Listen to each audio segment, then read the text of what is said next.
12 stop everything. Lumenfield just got rocked by 3 seismic updates, and one fact is already burning through the Pacific Northwest. The number 1 seed just vanished. A division rival keeps destroying opponents.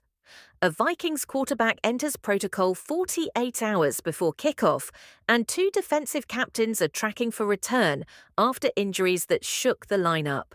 Sources across the league warned us last night. And here's the first payoff. That number 1 seed Seattle was chasing. The Rams just made it almost impossible to catch. If you create earthquakes louder than you breathe, hit like and subscribe right now.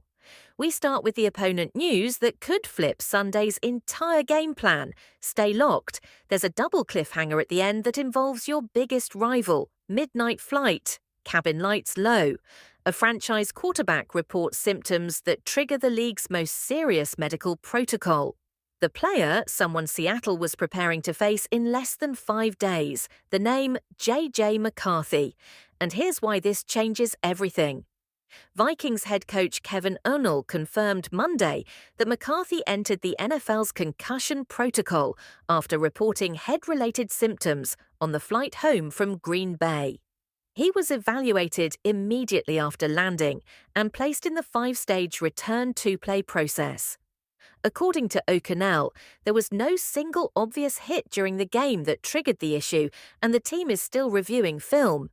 McCarthy will now have to pass evaluations by both team physicians and an independent neurologist before he's cleared. The timeline tight. With kickoff at Lumenfield coming Sunday, any setback in the protocol could end his chances of suiting up. If McCarthy can't clear in time, undrafted rookie Max Bromer would be in line for his first NFL start in one of the loudest stadiums in football. Adam Schefter confirmed it.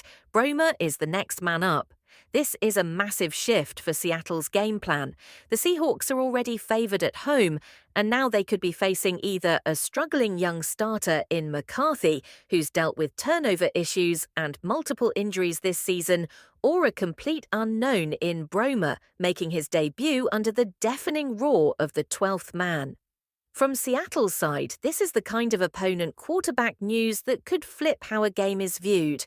If McCarthy plays, expect Minnesota to protect him with quick throws, heavy run game, and play action. Given his turnover problems, Mike McDonald's pass rush and secondary will look to jump routes and force mistakes. If Brosmer is pushed into action, the Vikings may lean even harder into a conservative approach. More screens, bootlegs, simple reads designed to keep the rookie out of obvious passing downs. But here's the trap Seattle cannot fall into, assuming either option will be easy. Backup and replacement quarterbacks have burned playoff hopefuls before, especially when there's limited NFL tape to study. Do you think the Seahawks should game plan harder for McCarthy or Brasmer? Drop your take below. And if you believe Lumenfield will be the difference maker Sunday, smash that like button and let Vikings fans know who controls the noise. But as critical as that quarterback news is, the next story hits even closer to home. Because while Seattle prepares for Minnesota's chaos, a division race just turned into a nightmare. The Rams won again, and the number 1 seed Seattle was hunting, it just disappeared into the Los Angeles fog. Stay locked. Sunday Night Football National Spotlight. A division rival dismantles a playoff contender and reminds the entire NFC who runs the West. The score, Rams over Buccaneers in a blowout. The record, 9-2. The problem for Seattle, the number 1 seed in the NFC just became almost impossible to catch. The Los Angeles Rams are the best team in football right now, and quarterback Matthew Stafford is playing like he's headed for his first MVP award. The Rams lead the NFC West at 9-2, while Seattle sits at 8-3. That one-aim gap feels like a canyon when you look at the remaining schedules. Here's Seattle's road. Vikings at home at Atlanta, Colts at home, Rams at home at Carolina at San Francisco. 2 huge problems jump out immediately. First, the Seahawks have already lost to both the Rams and 49ers this season, meaning they're behind in tiebreakers. Second, they still have to play each team once more, plus a dangerous Colts squad that's been surprising teams all year.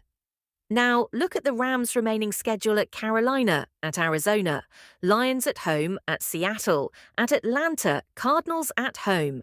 The Rams still play the Cardinals twice, and those feel like guaranteed wins.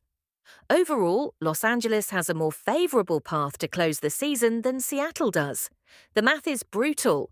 The Seahawks might have to win out just to have a shot at that top seed. And even if they do, they need the Rams to stumble, which feels unlikely given how Stafford and that offense are rolling. This isn't some fantasy scenario. Seattle is good enough to compete for the number 1 seed, but sharing a division with the Rams right now is torture. While the playoffs are essentially guaranteed for the 12s, it's looking more and more like Seattle will be one of the best wildcard teams we've ever seen in the NFL's 7-team format. That means a tougher road once the postseason begins. No first-round bye, no home field advantage throughout, just road games in hostile environments against elite teams. The leaders of this team, Geno Smith, DK Metcalf, Devin Witherspoon, will have to step up in the coming weeks. If Seattle wants any chance of catching Los Angeles, do you think the Seahawks can win out and steal the division? Or is the wild card the reality now? Drop your boldest prediction below. And if you believe Seattle is still the most dangerous team in the NFC despite the standings, hit that like button and make Rams fans nervous. But hold on, because while the division race tightens, the defense just got a massive boost. 2 captains are tracking for return, and the timing couldn't be more perfect. Leadership is coming back, and the locker room is about to get louder. Next story drops now. Injury report, Tuesday morning. 2 names appear in the trending up column, and the defensive meeting room just got a jolt of energy. The positions linebacker, the names Ernest Jones IV and Terrence Knight. And here's why this return matters more than you think. Head coach Mike McDonald confirmed Monday that both Jones and Knight are on track to return this week after missing Sunday's win over the Titans. Jones has been nursing a knee injury sustained earlier this month, while Knight was sidelined with a concussion. McDonald said Knight is on track to practice Wednesday, and while Jones will get a limited workload early in the week as usual, he's itching to play. The knee will be monitored throughout the week, but all signs point to both linebackers being available Sunday against Minnesota. Why does this matter? Because Jones is the heartbeat of Seattle's defense.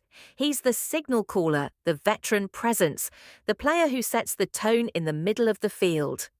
Losing him for even one game creates a ripple effect across the entire unit. Knight, meanwhile, is a key rotational piece and special teams contributor. Getting both back at the same time is a luxury Seattle desperately needs heading into a crucial stretch. Drake Thomas and Patrick O'Connell filled in admirably against Tennessee. Thomas led the team with 10 tackles, and O'Connell, making his first NFL start, posted 8 tackles and played with poise beyond his experience. McDonald praised O'Connell's preparation and physicality, saying it felt like they could call the whole defense with him out there.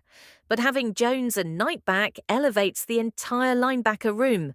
It's not just about talent, it's about continuity and communication. However, Seattle isn't out of the injury woods yet. Safety Tayo left Sunday's game with an oblique injury. Linebacker Chaz Surratt suffered an ankle injury. And running back George Helene went down with a hamstring issue. McDonald said injured reserve is part of the equation for all 3 players, which creates a roster puzzle. Seattle is running out of IR spots for players who can return this season.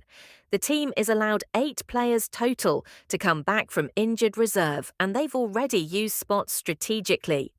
Safety Julian Love and tight end Eric Sarwar are eligible to return this week, but McDonald wouldn't commit to either being back just yet. The calculus is tricky. If Okata, Surratt and Helene go on IR, Seattle loses flexibility later in the season. Do you think getting Jones and Knight back is enough to shut down Minnesota's offense? Or does losing Okata hurt more than you think? Drop your analysis below. And if you believe this defense is about to go on a run, smash that like button and let the rest of the NFC know Seattle's linebackers are back. But here's the edge of the cliff. Jones and Knight returning is huge, but the bigger question is whether Seattle can stay healthy down the stretch. One more injury to a key player could derail everything. And speaking of derailments, the conclusion ties all three stories together. Subscribe now because the final breakdown will show you exactly how these dominoes fall. 3 stories, 1 storm. The Vikings lose their starting quarterback days before kickoff. The Rams make the number 1 seed feel like a mirage. And 2 defensive captains return just in time. Seattle doesn't just react to chaos, Seattle creates it. If the Seahawks execute on all 3 fronts, Sunday becomes a statement game. A backup or rookie quarterback at Lumen Field.